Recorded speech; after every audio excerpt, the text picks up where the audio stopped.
ख्रिस्ताखाली जमलेल्या माझ्या प्रिय बंधू आणि भगिनी, शुभवर्तमानातील काही दाखले आपल्याला उत्तेजित करतात, आपल्याला प्रेरित करतात, आपल्याला आनंद देतात. परंतु त्याच शुभवर्तमानात अनेक असे दाखले आहेत, ते वाचल्यानंतर आपल्याला प्रश्न पडतो की प्रभू येशूने या दाखल्यामध्ये असं उदाहरण का दिलेलं आहे.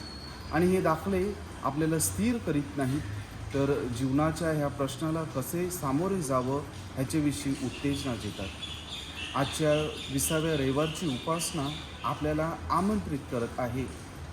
आजच्या दाखल्यामध्ये 3 व्यक्ती आहेत. प्रभू येशू ख्रिस्त आहे, त्याचे शिष्य आहेत आणि ही कनानी स्त्री आहे. आणि जेव्हा ही स्त्री प्रभू येशूजवळ येते तेव्हा प्रभू येशू शांत असतो. तो कोणत्याही प्रकारचा प्रतिसाद त्याला देत नाही.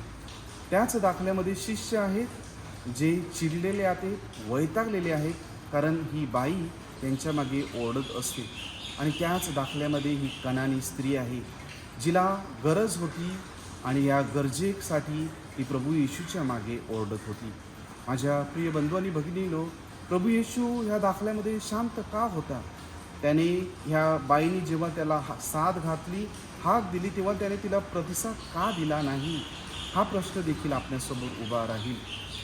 माझ्या प्रिय बंधू आणि भगिनींनो, कनानी लोक ही देवाची निवडलेली लोक नव्हती, तर ती इस्रायलच्या विरुद्ध होती.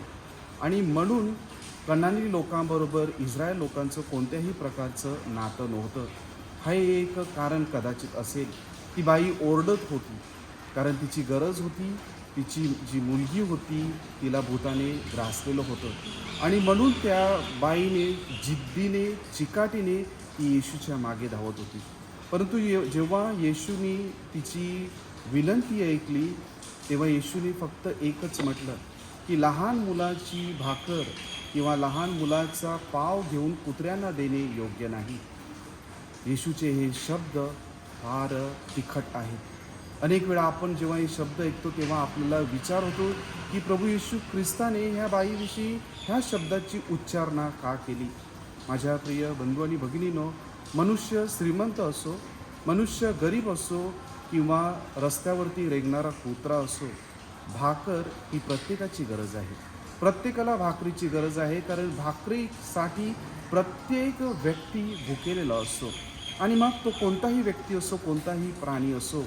या बाईची श्रद्धा आणि विश्वास इतका होता की तिला ठाऊक होतं, जो मालक मेजावरती बसतो तोही भुकेलेला आहे, रस्त्यावरती भीक मागणारा भिकारीही भुकेलेला आहे आणि जो कुत्रा त्या मालकाच्या दारात उभा असतो तोही भुकेलेला आहे. आणि म्हणून ती श्रद्धेने येशूजवळ येऊन म्हणते की टेबरावरून पडणारी भाकर हे कुत्रं खात असतो. या शब्दामागे तिच्या श्रद्धेचं गूढ रहस्य दडलेलं आहे. माझ्या प्रिय बंधू आणि भगिनींनो, जर आपण शुभवर्तमानात बघितलं तर ही बाई जेव्हा येशूच्या मागे येत असते तेव्हा ती येशूला 2 नावाने हाक मारत असते, प्रभू आणि दाविदाचा पुत्र.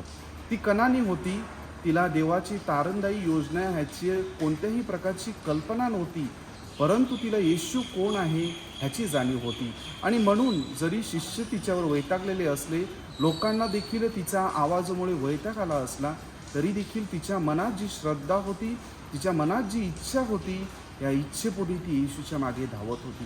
या इच्छेच्या पोटी ती येशूच्या मागे ओरडत होती, कारण तिच्या मनात एकच हेतू होता, तिच्या मुलींनी निरोगी व्हावे, सर्व वाईटापासून, सर्व अरिष्टापासून तिचा बचाव व्हावा. आणि म्हणून जेव्हा ती कळकळीने येशूजवळ प्रार्थना करते आणि ती जेव्हा आपला विश्वास प्रकट करतो, त्या विश्वासाला अनुसरून प्रभू येशू योग्य असं प्रतिफळ देतो. आणि प्रभू येशू म्हणतो, पहा तुझा हा थोर विश्वास. प्रभू येशू देखील तिच्या विश्वासाने अचंबित होतो की ही बाई तिच्या एका लेकरासाठी काय करू शकते. माझ्या प्रिय बंधू आणि भगिनींनो, आजच्या पहिल्या वाचनात प्रवादी म्हणतो की परमेश्वराचं जे मंदिर आहे ते सर्व लोकांसाठी उघडलेलं आहे. अनेक वेळा आपण अनेकांना त्याच्या जातीवरून, रंगावरून, भेदावरून, त्यांच्या वर्णावरून आणि अनेक वेळा आपण विचार करतो की तो परमेश्वराच्या कळपाचा व्यक्ती नाही, ह्याला परमेश्वराच्या दारात उभं करायला नको, हा मनुष्य देव मंदिरात यायला नको. परंतु प्रभू येशू म्हणतो ती कनानी स्त्री होती, लोकांची निवडलेली व्यक्ती ती नव्हती, परंतु त्याने तिच्यासाठी कृपेचं दार उघडलेलं आहे. माझ्या प्रिय बंधू आणि भगिनींनो, पोप फ्रान्सिस म्हणतात की देऊळ हे सर्व लोकांसाठी उघडलेलं आहे आणि हे एक क्लब नाही, ते एक पब नाही, तर ते देवाचं अभिषिक्त केलेलं मंदिर आहे, जिथे लोकांनी देवाचं प्रेम आणि देवाची करुणा अनुभवायला हवी. अनेक वेळा ह्या प्रभू मंदिरात येत असताना आपण आपले आंतरिक विचार, आपले आंतरिक द्वेष घेऊन येतो. परंतु आज ही कनानी स्त्री तुम्हाला आणि मला दाखवून देते की जर परमेश्वर देखील शांत असले, परंतु जिद्दीने आणि चिकाटीने त्याच्याकडे ज्या प्रार्थना आपण करतो त्या तो दयेने ऐकून घेतो. आज तिचं उदाहरण आपणासमोर ठेवूया. आपल्यामधील देखील अनेक गोष्टींची उणीवा असते. अनेक वेळा आपण परमेश्वराला प्रश्न विचारतो की हे प्रभू तू शांत का आहेस, माझ्या प्रार्थना तू का ऐकून घेत नाहीस. तिथे या कनानी स्त्रीचं उदाहरण, तिची श्रद्धा आणि तिची ही चिकाटी आपणासमोर ठेवूया.